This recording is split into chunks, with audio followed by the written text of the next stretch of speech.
Welcome back to the Padilla Family Homestead. I am so excited about the project we are working on today. I have my Mockmill 100. I have had this for multiple years. I want to say since the end of 2020, maybe 2021, but I believe it was since 2020. And it has not been used pretty much for the last 2 years. And so we're getting it out. I haven't used it since the move, nothing. So it is time to get this thing cleaned up and ready to be used. So if you don't know what a Mockmill 100 is, this is a grain mill. So I can take wheat berries and grind them down into flour. Flour that you buy at the store. Some people who are very into fresh milled flour will call it dead flour because there's really not a lot of nutrients in it. Most of the fiber aspect of it has been sifted out, which is why you get this really fluffy white all-purpose. And it has been enriched back in with chemical style nutrients. And so you're not gaining a whole lot from that, which is why most people, when they go to lose weight, are doing a low carb diet because the quality of the carb isn't great. There's no real nutritional value there that is going to do any benefit for your body. Whereas if you get a grain mill, you're grinding the flour fresh, so it's releasing its nutrients. It'll start to drop drastically from an hour to 12 hours to 24 hours, 48 hours. The amount of nutrients starts to drop. But if you get liquid involved with that, with the fresh milled flour, it kind of stops that drop and it will hold it. And so we loved using the fresh milled flour stuff. You don't get the all-purpose style out of it for the most part, but you do get really good and delicious tasting food. And so if you're trying to remember that you're fueling your body with really good things. Now, I'm going to show you really fast what a wheat berry looks like, which is the whole grain of a wheat. This is a wheat berry. It is literally the grain of the wheat plant. And so these hold the nutrients packed inside. I've got rye, hard white, hard red, and then I have got some soft white wheat berries. And so soft is what is used for most pastries, cookies, things like that, whereas hard wheat is used more for breads. It's protein, it's gluten structure, all the things are different. And so one is spring wheat and one is summer or winter, I don't remember. They're grown at different times of the year, and so their nutrient value is different. And so basically there's many different mills that are out there. You have some that chop it, so like the flour I get from Azure Standard is unified grain, and so they have blades that go really fast and they just chop it and obliterate it and turn it into flour. This one is a stone mill, and I chose, at the time I had done a bunch of research and I chose this one.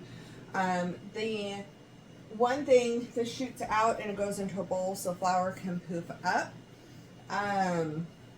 There's also other mills where it's more encapsulated. The flour is going into a sealed area to where it's not poofing out. I think like the Mill, I think is one of the ones that does that. And there's a lot of options. So if you decide to get into milling your own flour, I would definitely look into those. Flour will go rancid within a year usually. Wheat berries, if you freeze them, which I still need to freeze these, if you freeze them, it'll kill whatever bugs are naturally in the wheat when they're harvested, okay? And then they're good for a few years. And so you just make the flour when you're ready, and it's holding that nutrient. And so by doing this, you get the bran, the germ, and the endosperm. Basically, the flour that we get from the store is the endosperm. So those are all things to keep in mind. A little bit of facts about working with this. Your body will have to adjust to adding this much fiber back in. In the fresh milled flour group that I'm in, a lot of people talk about ending up with the runs, things like that, while their body is processing all this extra fiber. And so you want to make sure that you know that you need to stay hydrated. And then you can do partially fresh milled, partially the regular flour from the store, and work it up to the point where you're eating a certain amount.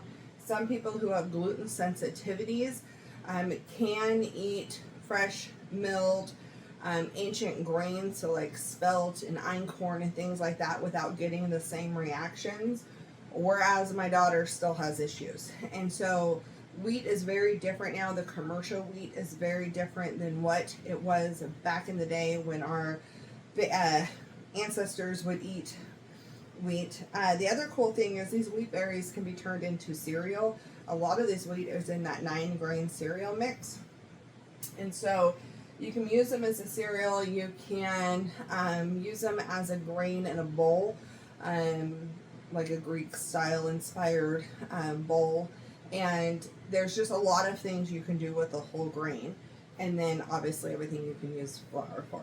So we're going to go ahead and try this thing out and make sure I didn't break it. So I got some white rice. I just got some jasmine rice, and basically to clean this, rice is a neutral. It's hard. It's a hard grain, and this, having running rice through it, will help clean the stones and anything else that's in there, and it doesn't affect anything really. I won't mill gluten-free flour in the same mill that I do wheat, because there's no way to get it that clean that you're not going to have flour somewhere. And so for me, if I were to get one for my daughter, if she were to come out here, then we would have a separate one, and I'd probably get one that's more contained. But you can do oats, and you can do rice and all kinds of things to make the flours, the gluten-free flours that you would buy. And this is definitely a way more cost-effective way to do so. We don't eat a whole lot of rice because it spikes blood sugar. So I only actually have brown rice in the house, which has more oils. So I would not use brown rice to do this. This is going to be loud. I'm going to change my setting to a high setting, because you can change your coarseness by changing your setting. Okay.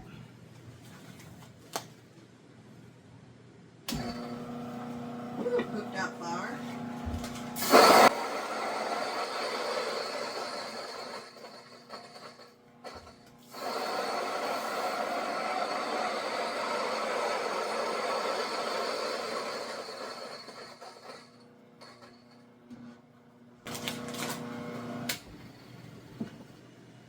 And that is literally how easy it is to make rice flour. This one, I did the coarser grind, and so it's definitely chunkier. But, yeah, quick and easy and inexpensive. And what I like is you can choose whatever rice you like the flavor of and use that as your rice flour. I'm just tossing that because I really don't want rice flour, and that was used to clean out the mill. What I'm actually going to make today for my debut item is I'm going to make some banana muffins, because I have those bananas still in the freezer, and I want to utilize those up. So that's going to call for about 2 cups of flour. So I'm going to get a measuring cup maybe. Putting 2 cups of grains in here is going to give me more than 2 cups of flour because it fluffs out. This is really, really fluffy compared to the flour you buy from the store. And so you want to keep that in mind. I love working with grams for that reason. When you weigh it out, then you have an idea of how much. The other thing is fresh milled flour absorbs liquid a lot. And so sometimes you'll need some more moisture in your recipes.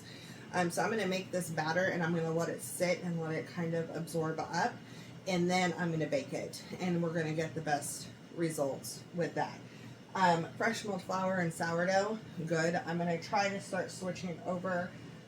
Instead of buying the hard red wheat flour, I'm going to try to start using this and see how the sourdough starter reacts to that.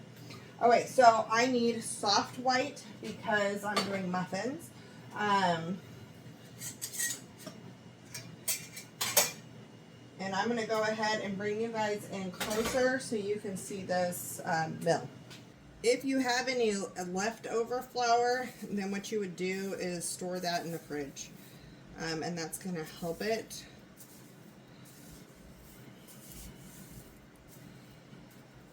Alright, I think we're good. I really just want to make sure there weren't any little rocks or weird things.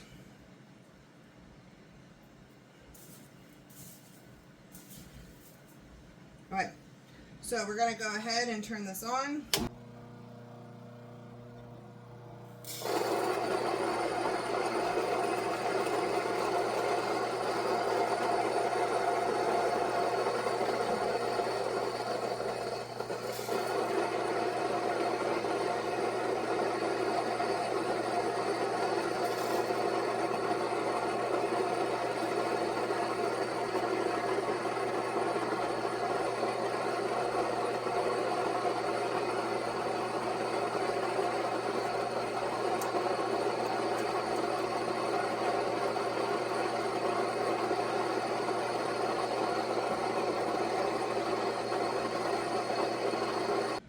Okay, so here we have the flour. Now if I sifted this, I can get some of this grain and the bran and germ out of here.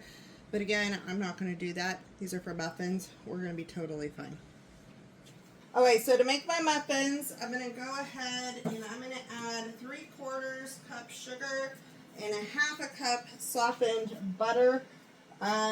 This is pretty squishy, so I've left it out on the counter for a couple of hours. So I'm going to go ahead and pop that in and get the sugar.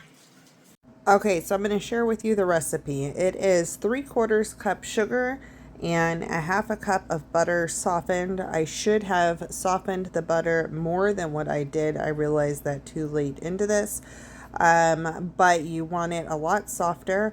You are going to beat the two of them until it is light and fluffy and it kind of lightens up in color. I probably, if I had it softer, it would have beat together better. And I scraped down the sides throughout. You want to beat in 2 eggs after that and add in 1 cup of mashed ripe bananas, which is about 2 medium bananas. I like to use my frozen bananas. It makes them very soft. 1/3 cup milk, 1 teaspoon vanilla, 2 cups of all-purpose flour, 1 teaspoon baking soda, and 1/2 teaspoon salt. Of course, I'm subbing out the all-purpose flour for fresh milled, and I'm also added in 1/2 teaspoon of cinnamon because I wanted to have the cinnamon flavor in there. And once you add that flour in, you're really just going to mix just a little bit more, just until moistened. Alright, so we're going to go into this flour. Again, it's super fluffy. It's a little bit more coarse. We got 1 cup here. I'm going to go and turn that off for a second.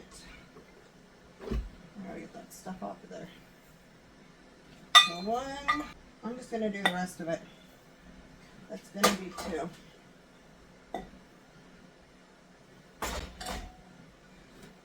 Pop that back in, take this stuff off of the beater.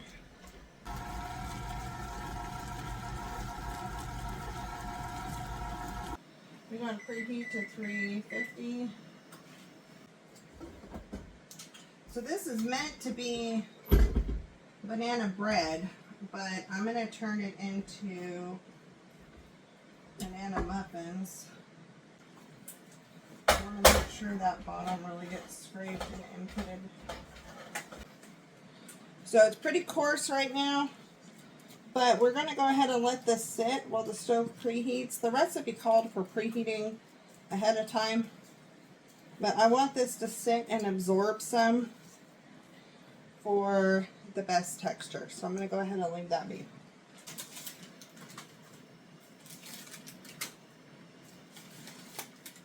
Go ahead and stir this up again.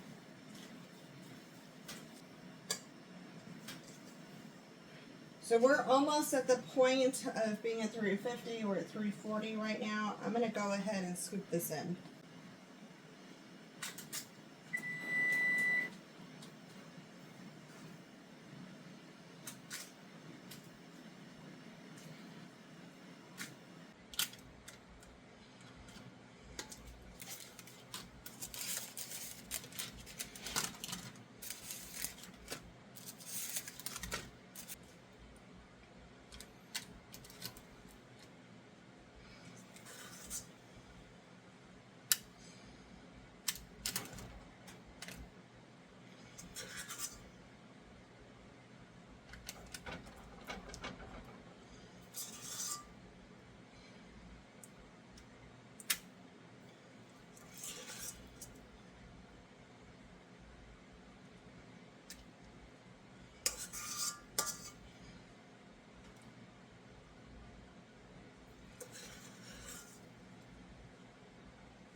They are out. They are hot. Probably should have let them sit with liquid a little bit longer. But I want to try one because I'm hungry. So, let's see here. I'm going to take one of the smaller ones. Woo, hot. Yeah, it might be too hot. So you can see they're pretty grainy. It's like a bran muffin because it has all the bran in it. Go figure.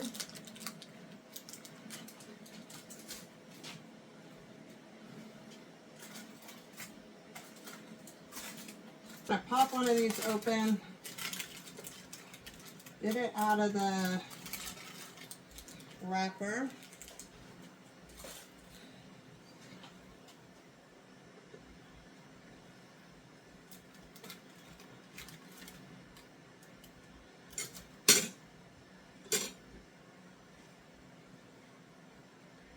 It's gonna be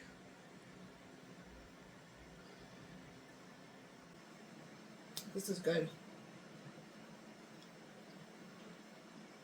It does give the reminiscence of a bran muffin, but the banana and the cinnamon,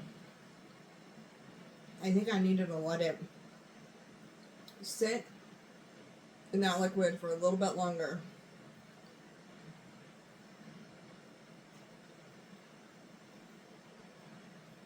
But that's delicious. This is going to be a really good breakfast muffin with some coffee or some tea. Oh wait, so I leave for work in about an hour, so I gotta go shower, get changed, do all the things. But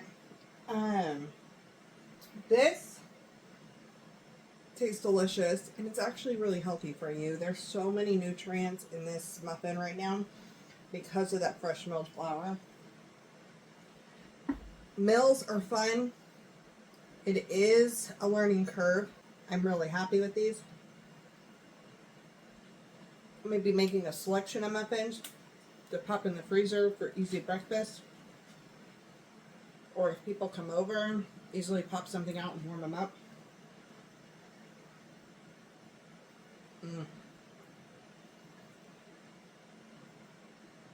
So good. I like the bite of it.